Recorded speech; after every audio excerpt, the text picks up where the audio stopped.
What if the moment that wakes you up is the one that breaks you down? Today's guest shares how a dismissive comment from a doctor, "You're getting too old, get used to it," ignited a powerful transformation, tapping into her background in science, dance, and deep inner work. She rewrote the narrative around aging and vitality. What began as a personal healing journey is now inspiring a movement. This is a story you don't want to miss. Welcome to Awakening Soul Divinity, your sacred space for deep healing and transformation.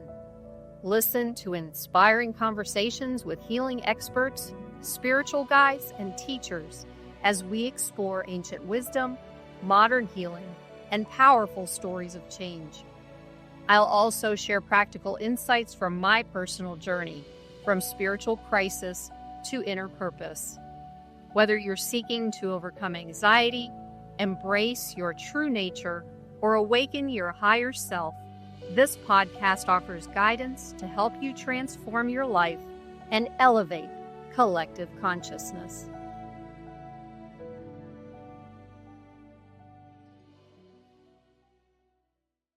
Well, welcome, Diana. I'm really excited that you decided to join me on this journey. Thank you for being here. I'm excited to be here. Yeah, that's it. With all the vitality, right? Exactly. Yes, exactly. So I'm going to start off with this question. Can you go a little bit deeper into this trauma, into the traumas that you experienced, so our audience can hear just how profound they are and how your personal healing journey got you where you are now and into the work that you do? So there are probably two pivotal points in my life. And one of them was when my mother died. And she had battled ovarian cancer. She'd stayed with me a while she had her medical treatment. Anyway, she died. The day that she was buried, her brother died. And 2 months later, my best friend died. So you've got trauma after loss, intense loss and That's grief a lot. associated with it. Because the people that I generally would turn to were gone. Yeah. And that really started to launch this pulling in, so to speak, of what was going on with me. Fast forwarded a little bit till the point that I'm in my 50s, and I'm really starting to notice that my body is changing and I don't understand what's going on. I am a clinical pharmacist, have been in healthcare for many years at that time. And of course, we go to the doctor, run a bunch of tests. She comes in, she sits down, and she says, as you mentioned earlier, "You're getting old. You are old," is fact what she said. "You're old. There is nothing wrong with you. You need to stop pretending like you're younger." And then she's made some comments about there's nothing that can be done. So the stop trying to be young or to pretend to be young, that was like, it's like, did I come in here and ask you for any of that stuff? No. Right. But it's like, okay, and the fact that it was a woman, I think, made it even worse. Mm-hmm. So understanding that, and for me, the part of it was, even though it had been a while since my mother, my best friend, and my uncle died, I had gone through a divorce. I had been part of a layoff and a nasty, nasty joint custody battle regarding my daughter. So it seemed like there was one after another after another. Mm-hmm. And we don't always recognize how that impacts our bodies. And we don't always recognize that loss is a form of grief. And for me, it was a loss of the people that were close to me. It was a loss of me. I felt like I was no longer who I am. And I have to tell you, after I went to the doctor, at first I was kind of depressed. And then I like the hands on the hips kind of thing. Well, excuse me, but I am not going to go this route. Well, I'm you're a not little going to go defiant person, aren't you? That's great. a little fiery. A little fiery. Yeah, that's wonderful. And I was teaching Argentine tango at the time. So I started really unpacking the things that you could do from a medical perspective, from a meditation and, body work and dance and movement and Mm-hmm. brain science and all this stuff. And I started changing. And my tango students would come to me and go, I came for a lesson, but I really want to know, what did you do? And can you teach me to do that too? Yeah. And that for me was when I decided, there is something that is needed. And for women especially, there's not a lot of resources for them available in order to help with that transition and really not grieve who you were, but Mm-hmm. celebrate who you are now and step into that fully alive and awake and knowing there is so much that you can do and that you can be. Mm-hmm. Yeah, and thank you so much for bringing up the grief part of it because that's key, one of the key things to healing trauma. And when you have so many situations that like stack on top of each other, they actually call that complex PTSD now. So when we don't know how to release those feelings and we just push them down because we're so busy or whatever's going on in our lives, then we don't have the capacity to hold on to those technically energies that are created within us of anger, fear, sadness, shame, whatever those things are, gets stuck in the body. So if we don't grieve, which by the way, I want to share, grieving can involve it's not that process that we were taught many years ago, specifically for grieving loss and those types of things. It was, for example, I forget the name of the woman who did the process of grief, but it's more circular than it is in a list and a process type of Yeah. thing. But what she was working with cancer patients, so it was the patient she was helping guide grief, helping them to grieve their personal death. But people picked up on it like that. But there's other aspects of grief that most people don't really understand. So the point I'm saying, what I'm trying to say is that when we grieve, there's a few things going on. And one of the things is like our tears, when we cry, I mean, we can laugh, we can be angry, we can all these different things with grief. When we cry, it releases a chemical. So it helps us to get rid of the cortisol and whatever's in our system that overwhelms us. And you mentioned movement. Yeah. So I'm big move. time in movement. Yeah. Right, right. So trauma and grief get caught up in the body, in the nervous system, in the muscles. Every part of our body gets caught up in that trauma and grief. And movement, and especially something fun like the tango, I've never figured out quite Yeah. how. I used to play do it, but I've never really learned how to do it. But Yeah. something fun, some kind of movement, gym, dancing, whatever, that kind of thing, or art, you can include that, but Right. we'll stick with the movement part. That's great. And I can see where the people who came in for their tango classes, they could start to see that it was doing something else for them.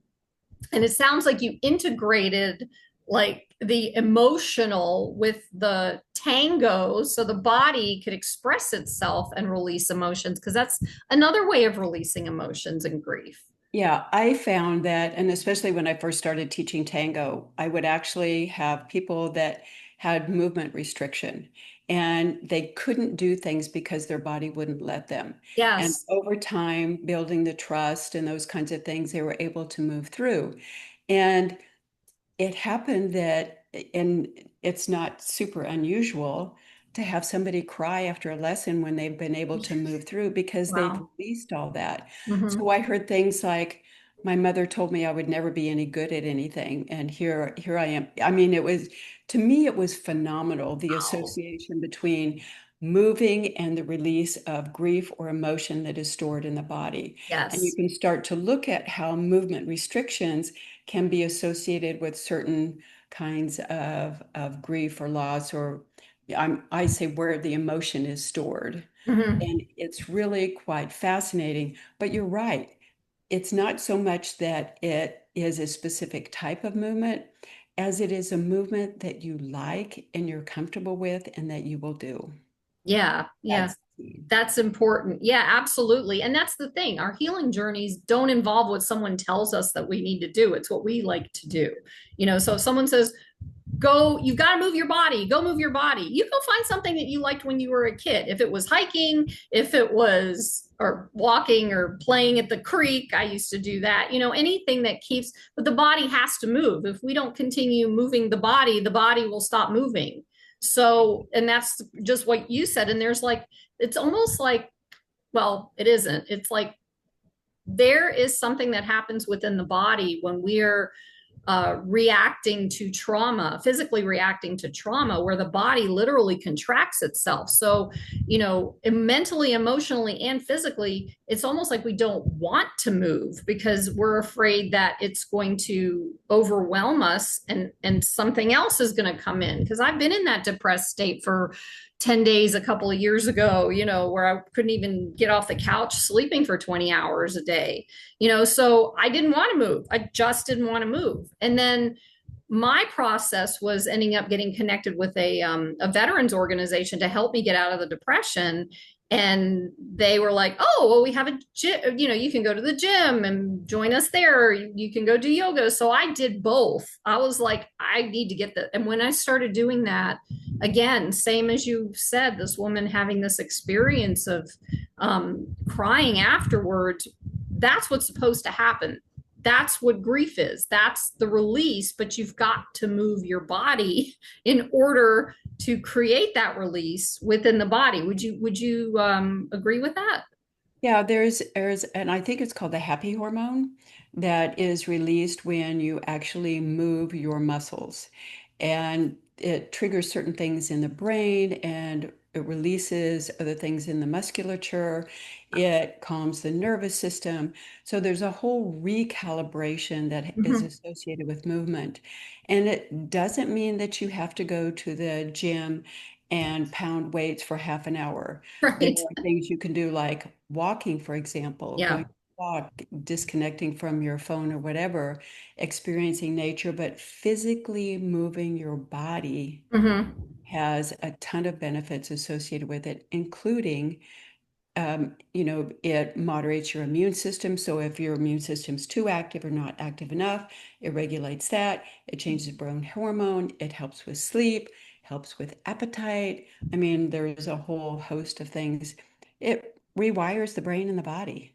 Yeah, yeah. And another thing too, to add on to that, another thing that rewires our brains is the walking is actually really important for the body because what it does when we like swing our arms and our legs go in opposite, it rewires the brain because the brain starts to get used to us sitting and not doing anything or sitting like a lump and watching TV or whatever. And you lose the movement or sitting at a desk all day long and then not doing anything, so your body starts to just whatever. And when you do the movement, it's creating that opportunity for your brain to like restabilize itself. And that's the thing. That's what's so incredible about the human body is it's so powerful in its healing. I mean, think about it.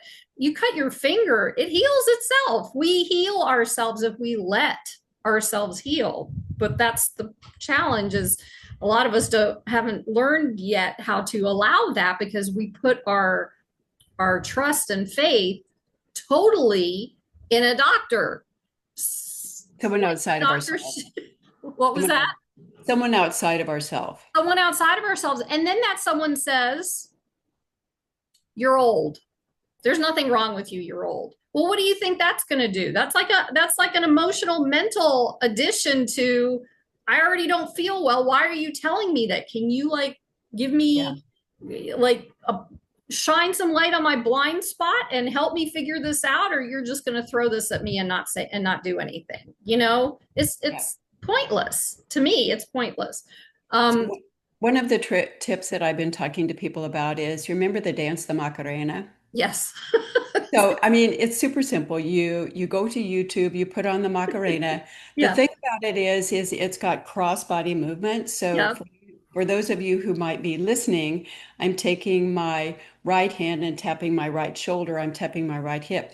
Any of those things. So the thing that's good about it is the music is fun. it's Hmm. lighthearted. Two, you're up and standing and you're moving. And number three, anytime you do stuff that's cross body, you're rewiring your brain in a different way and it kind of wakes up and goes, oh, Yeah. this is Yep. cool. This Well, is that's what something I was different. talking about walking when you Exactly. it's the same thing. Yeah. Yeah. That's really cool. But That's it's nice to kind of change it up every now and then. So, yeah. any of those kinds of things like that that you can do. uh, Yeah. Yeah. Yes, and the Macarena is a good one. So I want to go back to, the work you do with women and kind of ask you a couple of questions revolving around that. Yeah. What do you notice happens for women in midlife when they start to lose touch with their energy or sense of self? And how do you begin to support them? One of the things that I notice is they start to retreat. Mhm. And you can see it in the body positioning. Generally, there's a rounding of the shoulders. There might be the head position comes forward, Yep. but it's just pulling back. The other flip side of it is that there's an emotional roller coaster, and that's associated with the changes that happen with hormones and those kinds of things, and not Hmm. really understanding or knowing that this is natural. This is something that you can change, but too many women that I talked to three last week that went to their physicians and their doctor said, well, it's too early for you to start on hormone therapy or it's too early for you to do XYZ. And I'm like, no, it's not. But really being able to give women the tools that they can use now. And Right. one of the big ones is to learn how to manage stress because when estrogen goes down, your ability, the receptivity, or how easily you're influenced by stress can go up. Hmm. So there are things that you can do to kind of help with that. And I talk about deep breathing, or I talk about even just being able to do little things. Like I have a client that I worked with. The thing that I gave to her was, and she had a super high pressure job. Okay, you have to go to the bathroom sometimes. So when you go in the bathroom, you're in there, you Yeah. shut the door in the stall and Yeah. you do breathing. Yeah. Or even Just splashing breathing. water on your face or something to, yeah. Yeah. And those little things, and I like to start with stuff that is in 5 increments or less, Yeah. because most of us are super busy as it is. And if you tell me that I have to do something that takes 20 minutes, I'm not going to do it. I Yeah. mean, that's what I found is that we need something that's almost like a digestible or snackable Hmm. tip that can be done any place, no special equipment required, and that I can start to notice or feel a difference in me almost immediately. Some of Right. them take a little bit longer, but being able to give those things that can help sooner rather than later Hmm. is really important. Yeah. Yeah. Do you happen to suggest grounding? Because for women, you mentioned nature, but for women, connection with the earth is like we have to have that, even though we don't know it. I feel like it's an important piece because that's who we are as women in connecting with the earth that takes out that energy and she gives us back the energy that it's supposed to be a connection for anybody, but especially for Right. women. What do you recommend that, or what do you think? Recommending grounding is great. I find that a lot of people don't understand the term and what it means because if it's kind of a foreign concept. Mm-hmm. So I like to do one that I think is a little more accessible, and that is to go up to a tree, put your hand on the tree, and just breathe. Yeah. And really start that communication and think about connecting with the tree. And this is, for some people, this is going to sound super weird, It's but for me, actually hugger. that's where we are. Feeling Yay! the flow down the tree, down and through the roots into the earth, and then feel the connection going up. Because in our culture, everything is up, everything is brain and up. So bringing that grounding down through the tree, and you know, I personally hug trees. Some people think that's weird. A lot of people are really open and will Mhm. put their palms on the tree and just take a breath and say, I feel you, I hear you, I love you, whatever it is. The other thing that's kind of fun to do with, as long as we're talking about trees, is to go up and be about oh, I'd say maybe 4 inches away from a leaf. Mhm. And just stand there and talk to the leaf and see if you can get the leaf to come up and I've touch had you. that happen, but I've done that before. That's what, Love yeah, doing that. I haven't tried it with like the fir trees and the conifer family, so to speak, yeah, but the other trees, it works really well, and you can just see this little branch moving down, down, yeah, yeah, down. It's yeah. super cool. I love It, it. I know. And trees to me, there's just, well, a couple of weeks ago, I learned about I think it's the mycelium. They have these it's like a nervous system that runs through the earth Yeah. connecting the trees. So when you connect with it's the same as grounding, I would think. Hmm. When you connect with the tree, it can feel you. You can feel generally, unless you're just so, stuck, your nervous system stuck or whatever, but you can generally I feel pulsing. I feel breathing. I feel but I've been doing this since I was a child.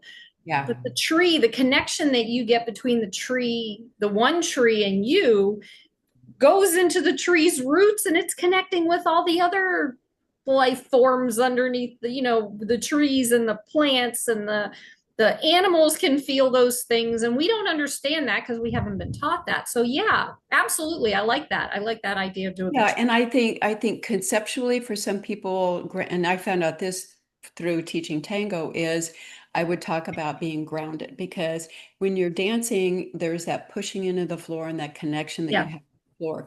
It's much the same in martial arts. So I find that people that do martial arts that come to tango really understand this. But if so they don't, what do you mean push into the ground? What do you mean connect to the ground? I don't understand what that means, but touch a tree and feel that is accessible for many people that sometimes the grounding terminology isn't. And Mhm. we try to go to where people are, right? Right, right. Um, Oh, go ahead, finish. no, that was We're it. going to, okay. There's something else that when you were saying that kind of hit me like from yoga. So when I was, I guess, relearning how to ground myself, there's a pose in yoga called the tree pose. Hmm. And when you put what it basically is one leg is straight and then you bend, like I stand that way naturally when I'm standing in the kitchen or talking to somebody or whatever. You bend the other knee and put your foot onto either your lower leg or up on your knee or even higher if the more limber you get. But what that does is it kind of allows you or gives you a better understanding what that grounding is because it kind of forces that one leg down to the floor and the grounding piece of it is just the energy of the body and the and you can correct me if I'm wrong on this, but this is what it felt like to me. It was like I felt like the pressure and energy of my body just kind of moved into the floor when I was standing only on one leg. So tango, I'm sure there's movements where you're supposed to lift your leg up or something like that, but the tree pose definitely has the capacity, I think, to help you understand what that feels like to your body to ground into the floor to the earth. Yeah, and Yeah. one of the concepts associated with tango is it's based on a walking dance, but they say that, but for me, okay, I wear 3 inch heels and I'm walking backwards most of the time. That doesn't really, I mean, for the person who's the leader, it's a walking dance, but for the person who's doing the following, that's not so much one, but being able to feel that sensation because of the weight change and the way that it shifts and that pushing into the ground to create the stability so you can extend the leg. So there's a lot associated with that. And you can kind of think and sometimes I talk to people about balance Mm-hmm. as a way to kind of focus on grounding because in order to be balanced, you have to push or connect with the floor and then connect all the way up through. So it's that push pull that we Mm-hmm. really want to focus on. And again, in our society, we're all about the pull. We're pulling up, everything's in our head, that kind of thing. But that balance between the push pull really allows the movements to happen, the spirals, the turns, the leg things, even the connection through the embrace Mm-hmm. to be more present. Mm-hmm. Yeah. So it's yeah. Yeah, it sounds It's like a it fun puts you in the thing. present moment. That's one of those things, dancing is just like that. And you're not thinking about anything else. You're not thinking about that you got to feed the dog. You're just, well, you might, but then you just keep dancing and you'll stop. But that's important that you stay in the present moment. And that helps with the balance and that helps with all of that stuff. So yeah, that makes sense. That's one of the things that I found with tango and why it was such an attraction for me, especially when I first started, because I was kind of going through that phase of what do I like, what I don't like, who am I, where am I, Yeah. and I've always been liked movement. You cannot think of anything else other than listening to the music and establish a communication with your partner, because if you do, you will mess up. You Hmm. are required to be in the moment Hmm. in order to be able to make the most of the time together and be able to really feel that connection. So that You'll was, fall over. well, you'll fall over or you'll do something that's not what was intended, and Right, if you're right. in the line of dance and it's like, are you going to run into somebody? Right. I was just going to say step on their toes. What? Exactly. And then what follows on with that, I think is one of the, I call it the love hormone, and that's oxytocin. Hmm. And That's. oxytocin comes from touch. And it's very important.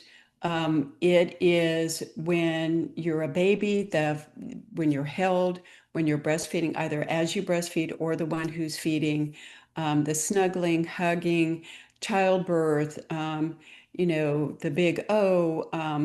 There are all kinds of ways in which we get oxytocin. Hmm. That is the I feel safe, I feel connected.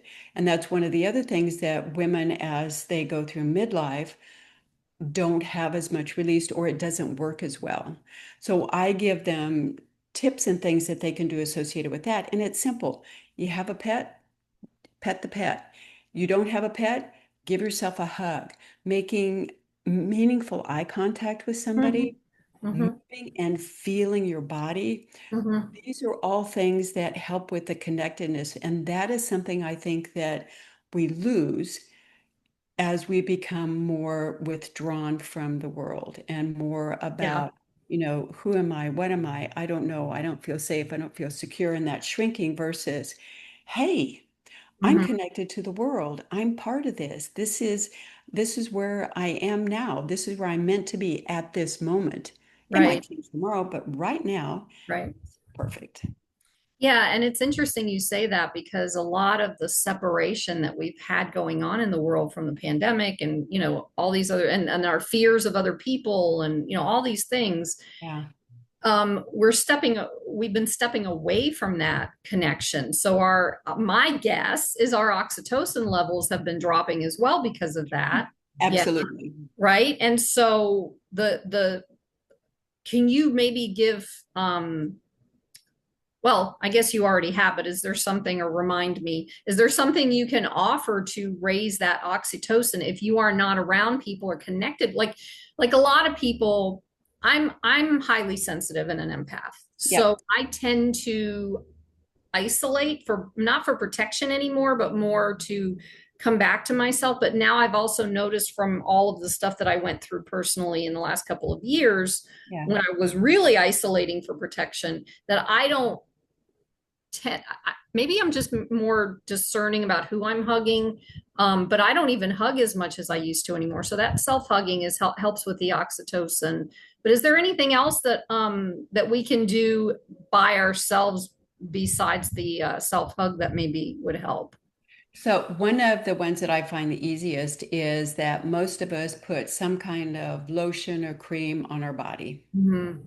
and doing that in a mindful way. Okay. So thinking about instead of, oh, I've got something on that I'm watching while I'm doing this, or, I'm reading something or I'm listening to something on, YouTube or whatever, a podcast, all that turned off. Hmm. And then when you put the lotion in your hand, feel the way that it feels in the palm of your hand, or feel the way that it feels on your skin. And notice the tactile. And what I'm saying tactile is how it feels. Feel it on your hand. Feel it on your leg or your arm or your belly or wherever else it is. that you're rubbing that lotion in.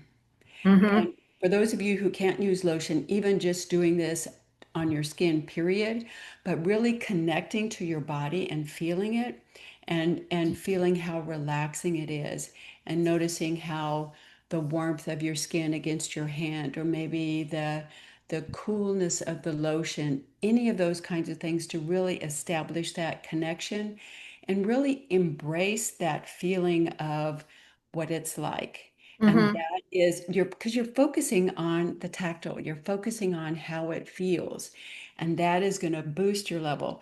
The other thing is a massage. Some people like massages, some people don't like a massage, but even people that don't have a lot of people around them may go in for a massage. And that's another time to really embrace the touch and the sensation associated with it Right. rather than thinking about, oh, I've got these 5 things that I need to do. And after I leave here, I need to go to the grocery store and then I need to get gas and then I have to go to this meeting or whatever. Right. Or even having a conversation with the massage therapist Yes, because they're trained not to talk to you if you don't talk. right. Exactly. And Yeah. so just relish the touch and the way that it feels and really understanding the difference between a sensual touch, sensual Mm-hmm. meaning, the sense of feeling those kinds of things, and something that can be more of a intimate, as far as more intimacy, sexual touch. And there's a real Mm-hmm. distinction between the two and really understanding sensual touch and how that is something that we absolutely need as human Yeah. beings from Yeah. birth on. They've actually done research on babies that haven't been touched and they will Yeah. literally die if they don't get touched. So that's but babies grow up to be big people and we are the big people and we don't get touched. It's the same situation. And what's interesting that one of the things I discovered about myself was there was a point in time where because of all of the trauma and grief that I was working through or prior to working through it, I literally, like, I could not feel when I did this, I couldn't feel my body. I Yeah. was so disconnected from my body at that time.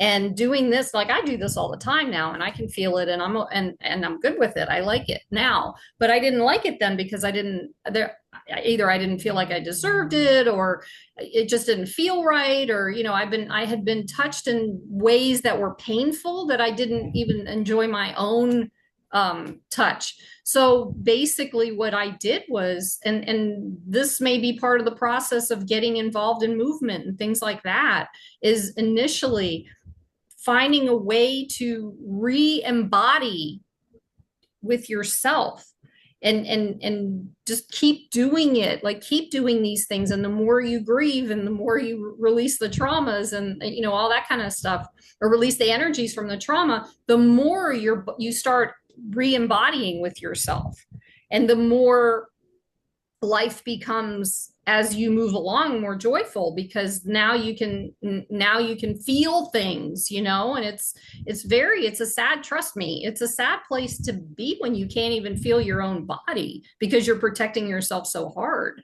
Yeah. and women, a lot of women do that. And I wanted to bring this piece up because of women, because of all the things that women have experienced. And please understand, I'm not negating anything that men have been through.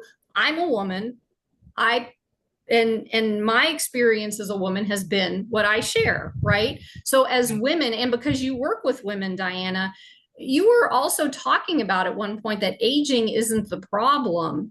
It's like there's a piece of us that we lose, and in my experience, it's power. And so aging's not the problem. Forgetting that you're powerful is the problem to me, Absolutely. right? And so Yeah. can you walk us through how you would help women reconnect with the power?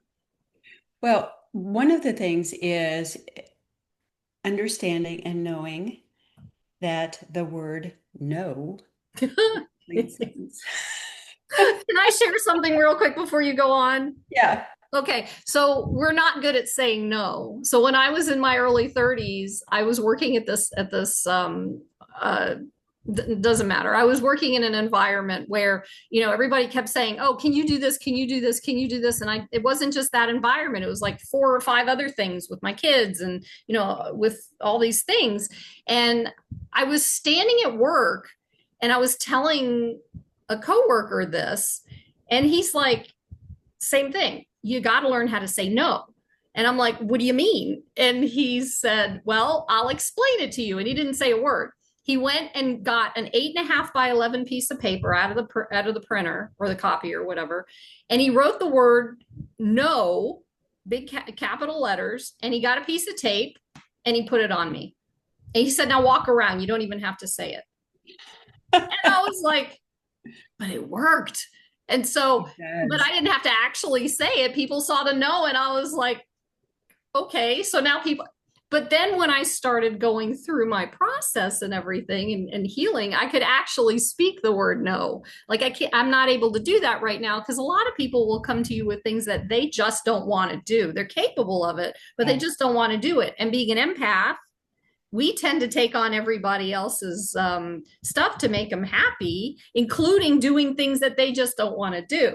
Right. And so I had to learn that the hard way. So anyway, I wanted to give that little, really cool little idea if you want to start practicing that, but please go ahead with the power. One of the starting points is when someone asks you to do something, Mm-hmm. before you answer, check in with your body. Mm-hmm. Did your body say yes? Did your body say no? If it said yes, why did it say yes? Was it because you think you should?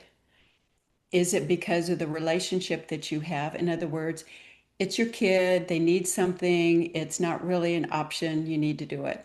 Or number three, is this something you want to do? Mm-hmm. And every single day, you need to have at least one because this is what I want to do. At least one as a starting point. Mm-hmm. And being able to really take that second to stop and think, no, I really don't want to go have coffee with you. I like you as a person, but I'm not interested in that kind of commitment, or maybe it doesn't work that time, or no, I'm not going to take on this additional task because it doesn't feel right for me. And being able to say, Yeah. thanks for asking me, but I think I'm going to, thanks for asking, but no, or just no. And being able to get to that point is extremely important because then you can start figuring out what it is that you like and that you want because you have the emotional space and the Mm-hmm. intellectual space to be able to explore. Mm-hmm. So Yeah. saying no is one thing. Two is taking care of yourself. And I know that self-care is big and it's a buzz and all of that. And I start with do one thing for you and you alone. Every day. Doesn't matter what it is, Yeah. at least once a day. Yeah. Yeah. At least once a day. It might be you come home from work, you stare out the window for 5 minutes and look at the tree and the squirrels out there. It might be that you go into your bedroom and you shut the door and you don't come out for 10 minutes. Doesn't matter what you do in there. Or maybe you sit in your car, or maybe whatever it is. Maybe, like me, I put on music and I dance for 3 minutes in the morning where nobody's around. It doesn't really matter. So being able to learn to say no, being able to do something for yourself. And then the third one, which women kind of have a harder time with this one, is look in the mirror and find one thing that you like about the way that you look. And it might be you wake up in the morning, and another simple way to do it is if you have a pet, I wake up in the morning and I say, hello, Cleo, you gorgeous kitty. Look in the mirror and say, hello, Diana, you gorgeous creature, or whatever it is, but something that Yeah. you really start, because that changes your energy. It Yeah. changes, and we do this for everyone else. So let's do it for ourselves. So those are kind of the three places that I start. I mean, I talk about what you eat, I talk about who you have relationships with and what those are kind of the consumption thing.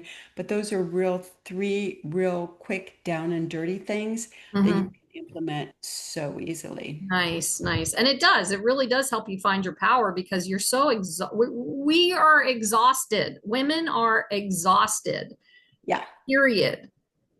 And because we're always giving and that's our thing. That's just our thing. We're physiologically made up to do this, you know. So if you don't give yourself, it's almost like being on the airplane and they tell you to put the mask on Yeah. first. You got to do that, or else you're going to be so low on energy, you're not going to even be able to help your own kids or family member or anything. You have to. It's like it's a given. It's not a decision. It's a given. So So I jokingly say, you know, if we as women are going to take over the world, we have to have the energy to do so. Wah! Yes, of course. That's exactly right. And So, yeah, take care of yourself. Okay. yes. If we're going to take over the world, we could. Yeah. Okay. So now you have mentioned tango, and we've talked about a little bit about body awareness, Yeah. and you blend your clinical expertise in with these practices like the tango and the body awareness, and even a little bit of woo woo. Yes. Do you know what each woman needs, and how do you make it all work together for them? Um, so there's some kind of groundwork stuff to be done. And that is really the groundwork starts stuff with the connection back to your body, to really giving yourself space, those kinds of things. So I have some kind of introductory things that I really focus on because laying that groundwork and understanding that by doing that over time, you start to build by Mm-hmm, repetition mm-hmm, yourself. And mm-hmm, when I say yourself, it's body, mind, spirit, all of those kinds of things. And so that's kind of the beginning place. And in that is woo stuff. It's about being able to feel your body and connecting in the way that you have your breath, all of those kinds of things. I sometimes will do an exercise where I have women rub the palms of their hands together and really start to create and feel that friction and what's going on there, and then be able to kind of let it go out and you can yeah, feel how it comes out. yep. Some people have a harder time with that, so I have them rub their hands and then place it on their cheeks because you can usually feel the heat or the energy that radiates from there. And that's a beginning To point put to, me to sleep. yeah, I mean, it's a beginning point to really start pulling all of that in. And then there's some things based upon if I'm in the one-on-one program that I have, or this, I should say the small group program, then we as a group will have sessions in which there will be time where um, you can ask a question. And usually there is somebody else who's got that question, or you could submit something, and I can talk about it I'm launching my 21-day reset Okay. program that really has a lot of this stuff, but really being able to build it. There are some basic things that need to happen. And one Mm-hmm, of the big, big ones is give yourself time and connect mm-hmm, because you really know more about what your body needs. I can guide you, I can give you information, I can talk about options, but your body is your body. And part of our sole purpose for being here is the connection between the soul and the body and what it's we're here to do. And what we're here to do might change depend upon the decade of our life that we're in. It mm-hmm. might change based upon the decisions that they made in the past, but really being able to have that quality of in the morning you wake up and you go, this is bigger than just me. Yeah, just wait. Just wait till you get to that point. That's like so amazing. Yeah, I hear that. I have one comment to make though, and it's based off of where we started in this conversation and where Yeah, we're at right now. And that's, you know, we're talking about this doctor saying that you're old. Well, yeah, here's the thing. You're probably old because you're doing everything for everybody else, because you are not resting, not doing self-care, because you are not connecting with the earth or grounding or doing the work or whatever, and you just starting to feel, even nowadays there's women who are in their 40s, late 30s and 40s that are like dragging their knuckles on the yeah. ground because there's just so much, because there's so much expected of us and all this kind of stuff. And so when we live this kind of life, when it becomes who we are and we heal through all of this stuff, we tend to look and feel so much younger. And I'm going to brag here, and I'd like for Diana to do the same thing. So this past Sunday, I turned 61, and I feel better in my life now than I had in my late 20s, 30s, up until I started really diving deep into doing this work. And I'm proud of myself now. I could never say that before. So I just wanted to share that. Diane, are you willing to share your age as well? Because Sure. look, I am 68 years old. well, even better. Look at this. I don't know what side you're on, but look at this. She's 68. She doesn't look like she's Diana.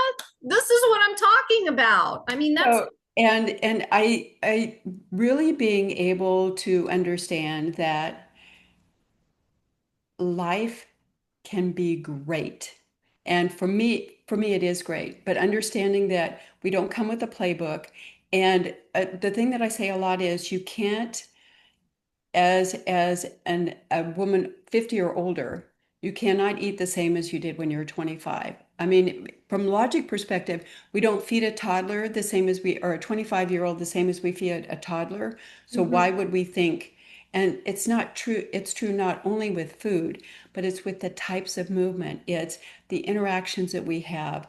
It's what we do in every aspect. So TV, news.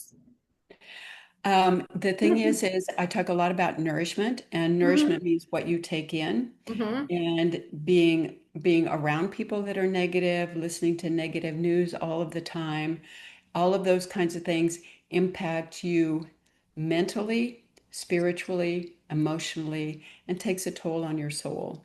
I Mhm. just was listening to a neuroscientist who said she and all of her friends do not binge news And because with, they yeah, measure the impact it has on the body. They'll yeah. take snippets and then pull back. Yeah, and it's interesting because when we were growing up, there was no 24-hour news No. cycle. It was like the 5 o'clock news, the 7 o'clock news, the 9 o'clock news, that kind of thing, and morning news. That was it.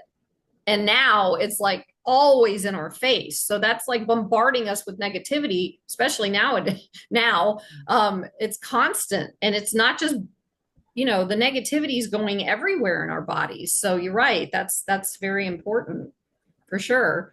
So I'm going to ask you some questions that I ask all my guests. And Okay. the first one is if you could offer one piece of advice to someone just starting their healing journey, what would that be? What I found that was very helpful was saying, I can do this. Mm-hmm. Understanding that this is a transition. Mm-hmm. And for most of us, where we come out on the other side has only been possible because of what we went through on the pain side. And I can think of literally thousands of people that have had that journey, Mm-hmm. and understanding that it's not fun now.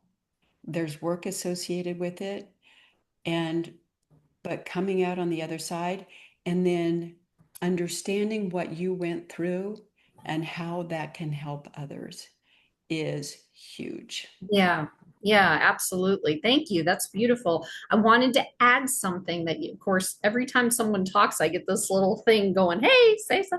Um, so as challenging as things are going in your life right now, even depending on the severity or the how big it is the exact same energy size as how powerful you are. So if you're going through lots and lots and lots of things that are so overwhelming and they're crushing you, that's how much power you have.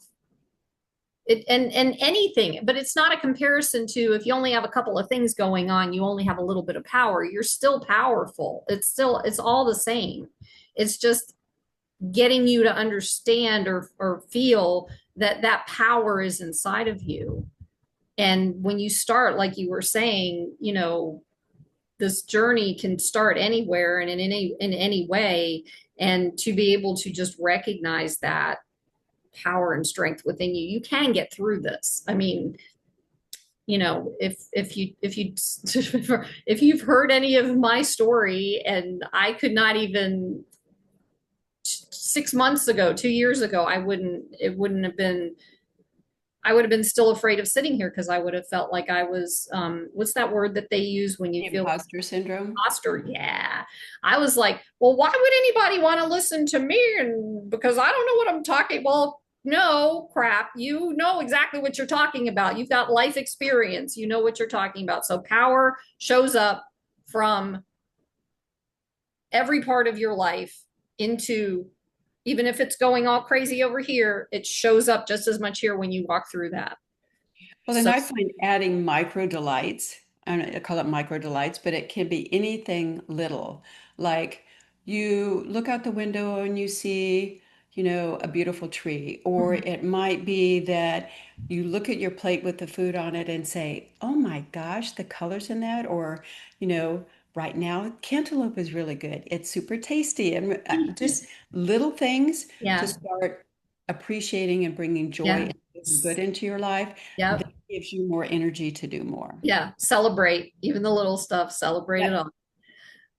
Beautiful. So, how would you define awakening? Um, I guess I would call it connectedness.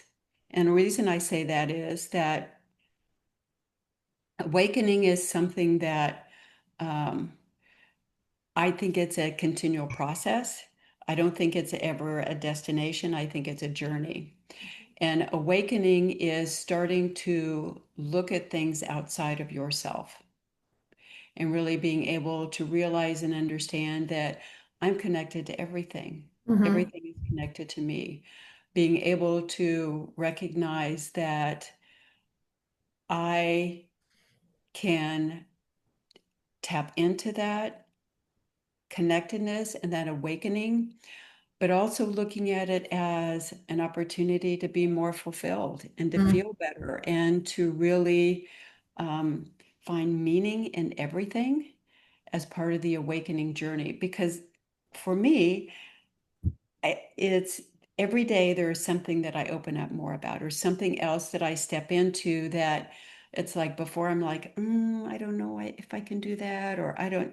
And so being able to constantly push yourself, Yeah. and then it changes a lot of other things. And so more things happen.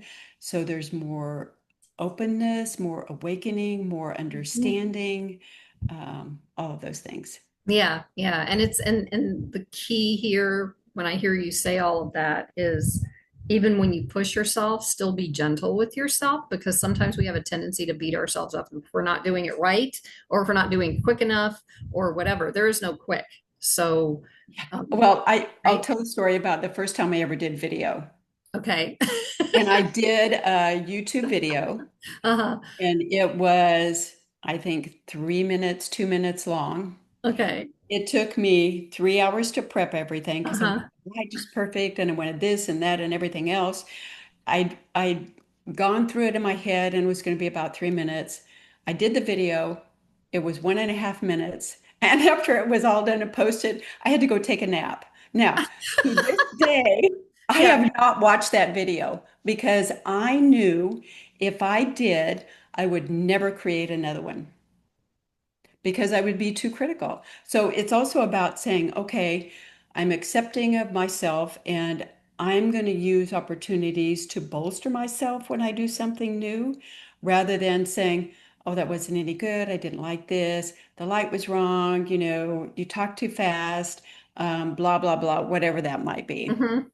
Yeah, I remember that. I had a similar situation, but mine was like way longer than 3 minutes. But I wrote this whole thing out, and something just flew in front of me, so I don't know what that was. Um, I wrote the whole thing out like you're talking about, and I sat there, and it took me probably about 2 or 3 hours to record this thing and then edit it, because one of the things I talked about was, when you do this healing journey, and you start to show up differently, then it multiplies out. Like, so I brought in the thought about that Fabergé Organics commercial way back in the 80s Yep. or 70. Well, I don't even remember when it was. I think it was in the 80s. And I'm like, now I got to find the commercial, and now I got to edit the commercial, and I don't know how to edit. So the extent of the time that it took me to put this thing together ended up being like 5 hours. Where now, thank goodness, it doesn't take that long. But that's absolutely. I have a so, but that's the thing. When you start something new, you're not going to know how to do it. Right. Repetition, breaking old habits, all that stuff, that helps you get through this stuff. And that's part of the awakening. Yeah, So I use the dance analogy in that if you don't take a step until you know how to do something perfectly, you will never take the step because you don't have the knowledge in order to do it perfectly. the only way to learn the dance step is by taking the dance step, because until you get it in your habit mode of dance of what that dance step is, Yeah. if you don't do it, you'll never learn the dance step, right? Is that right, Exactly. dance teacher? Okay, yeah, I So remember. it's like jump in and do it and learn as you go. Right, and if you do it wrong, it's supposed to do it wrong, because how else are you going to learn? And you Oops. get to do it again and again and Right. again. That's what practice is. Okay. So next question is, what do you believe soul divinity is? Soul divinity, I view it as the soul is bigger than our body. And we have a connection with the divine through our soul because we are part of the divine. And understanding how to allow the soul to be connected or the body to be connected to the soul. And the soul is part of the whole divine being because we are a fraction of who our soul is at this point in time. Mhm. Part of our journey is to incorporate more aspects of my soul in my daily life and while I'm walking on the earth. Yes, yes, So, yep. Yeah, that's beautiful. And that's why I named this podcast what I did. So awakening soul divinity, the awakening piece is yeah, discovering who I am as a human, and knowing, or not knowing, but moving into the truth of who I am as the soul divinity, because it goes, to me it goes together. So I like to absolutely. hear what other, yeah, I like to hear what other people see that as. Okay, so next question is, how can people get in touch with you? So I am on, let's see, I'm on all social media, LinkedIn, TikTok, YouTube, um, Facebook, Instagram. If you want to email me directly, you can go to Diana at anagelesslife.com. You can go to my website, anagelesslife.com. If you go to YouTube, you can go under An Ageless Life with Diana Devi. LinkedIn is pretty straightforward. My name, Diana Devi. So those are all pretty much the ways that I'm pretty accessible. Good, because I think that you're you've got this beautiful energy about you, and the fact that you've, obviously that's why I do this with people, is you've lived this, so you understand what it's like, and now you're helping other women to do the same thing and get benefit out of it. And so remember to, the links for what Diana just shared will be in the description. So is there anything else you'd like to share with the audience before we wrap up? One of my core beliefs is that midlife, in particular, is a superpower. Mm, And it's a superpower because we have more discernment than we did when we were younger. We have less people pleasing that we do. And we're really starting to look at what do I want? What do I want to contribute? And where do I want to be? How mhm. do I want to feel good? So I have a gift that you can download. It's at anagelesslife.com/superpower. And what happens is you put your information in, I send you the gift, and you can download it, read it, do whatever. And if you wish, you can get on my list. Easy stuff that you can do to really start to magnify your superpower of midlife. Lovely. I love that. And yes, you're correct. We all have a superpower. We just have to figure it out. Yep. Or wait, let me rephrase that. We just get to figure it out because we deserve to figure it out. There. So thank you so much for that. The link for the gift will also be in the description. And I just want to say thank you so much, Diana, for being here. I'm so grateful. I really enjoyed hearing, and I love dance. I love dancing. So that really brought joy to my experience, especially today. So thank you so much. Thank you for having me. This has been fun. Absolutely, absolutely. And to the audience, thank you for being here on Awakening Soul Divinity. And I look forward to seeing you next time. And that's it. Peace. Bye.